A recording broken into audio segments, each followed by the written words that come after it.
My name is Pim. I'm from the Netherlands and I work as a caregiver for people who are dying. I work in a hospice for young adults and I support people dying at home.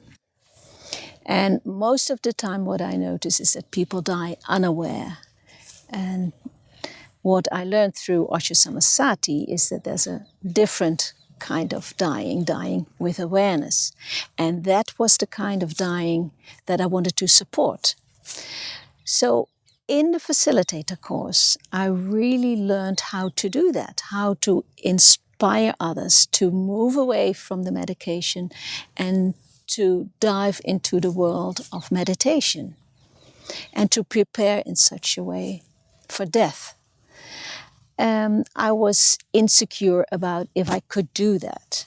And the workshop itself gave me the right tools. Manisha shared all the text, the music, and I could practice in a facilitator workshop to hold the meditation. And how do I do that? And that's how I started. Like, for example, last week in a hospice, there was a guy who was very nervous and was afraid of what was ahead of him. I said, well, I can lead you into a guided meditation.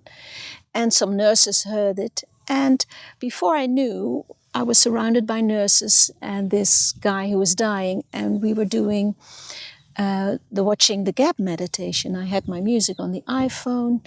And they were amazed by the results. And I was surprised also to see how we were sitting there. So that was a very small event that happened organically.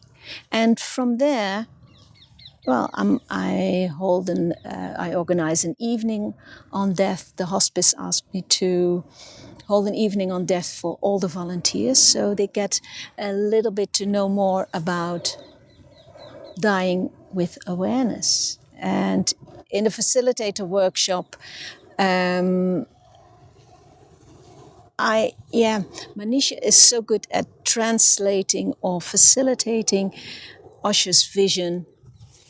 And through my own experience, I had to find my own words. What's the story that I tell around this? What's the fundament? And in the facilitator workshop, that was so clear to me. And now I have my own words. So in September, I will have my evening for all the volunteers, around 50. And going further in fall, I will have a 2-day workshop. And I'm really, I have the resources now. I've got the guts to organize these events. And and people love it and I love it. So this is the path that got started with a facilitation course.